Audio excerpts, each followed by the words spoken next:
ओम शांति। आज 5 जनवरी है। हमारी योग तपस्या चल रही है और हमें ब्रह्मा बाबा को फॉलो करना है। जैसे श्रेष्ठ कर्म उन्होंने किए, जैसे एक्टिव और चुस्त वे रहे, जिनके जीवन में कभी भी अलबेलापन और आलस नहीं था, वैसा ही हमें भी बनना है। श्रेष्ठ तपस्या के लिए ये परमावश्यक होता है कि हम बहुत एक्टिव हों, सदा मन में श्रेष्ठ कर्म करने की, श्रेष्ठ पुरुषार्थ करने की लगन लगी हुई हो। ब्रह्मा बाबा सदा ही श्रेष्ठ लगन में मगन रहे। उन्होंने शरीरीपन का बहुत अच्छा अभ्यास किया। हम भी फॉलो फादर करके उनकी तरह संपूर्ण अवस्था को प्राप्त करें। देखिए, सबसे महान त्याग था उनका, सबसे ज्यादा समर्पण भाव था उनका, और सबसे बड़े वैरागी थे वो। 3 ये धारणाएं हैं जो तपस्या के मूल में है।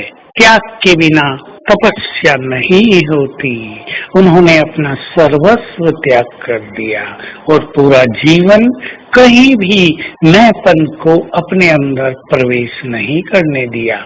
ये मैंपन हमें योग युक्त होने में सबसे बड़ी बाधा डालता है। मेरापन आ जाता है तो हम कहीं ना कहीं बंधनों में बंध जाते हैं, परंतु इन दोनों को त्याग करने वाली आत्मा सहज ही योग युक्त हो जाती है। तो बाबा जैसा त्याग और उनके जैसी समर्पण महता। केवल ये नहीं कि उन्होंने अपनी सारी धन संपदा त्याग कर दी, समर्पित कर दी, और आप सोचो हम तो ये काम कर नहीं सकते।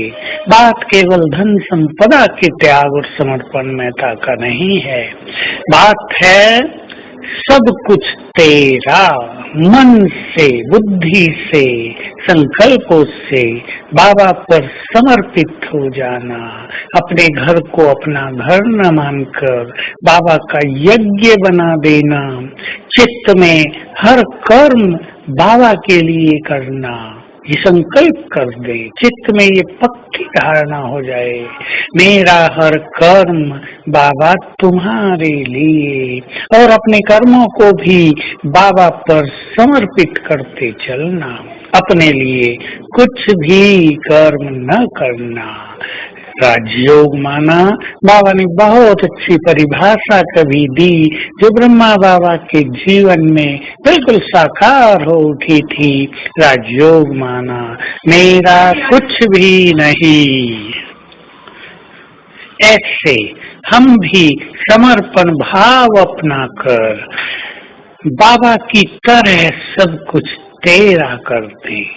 बहुत सुंदर अभ्यास करें कि मेरा एक एक संकल्प तुम्हारे लिए, मेरा एक एक संकल्प ऐसा हो जो बाबा को भोग लगाने जैसा हो, मेरा एक एक संकल्प ऐसा हो जो भगवान को बहुत प्रिय हो, मेरा एक एक संकल्प ऐसा हो जिससे पॉजिटिव ऊर्जा पैदा होती हो।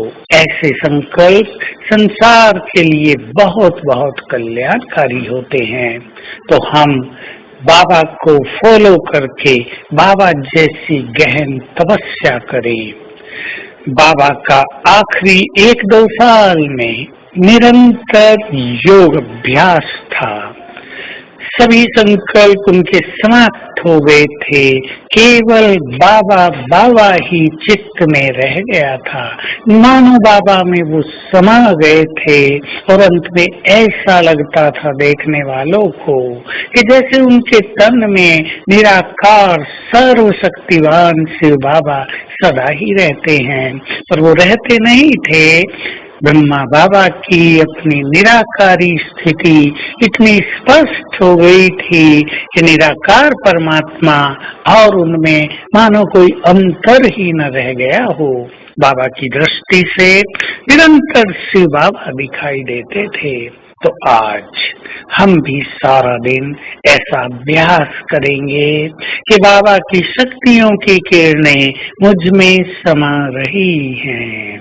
बहुत अच्छा ये अनुभव है, मानो ऊपर से बाबा की शक्तियों की बरसात हो रही है और बाबा को फॉलो करेंगे।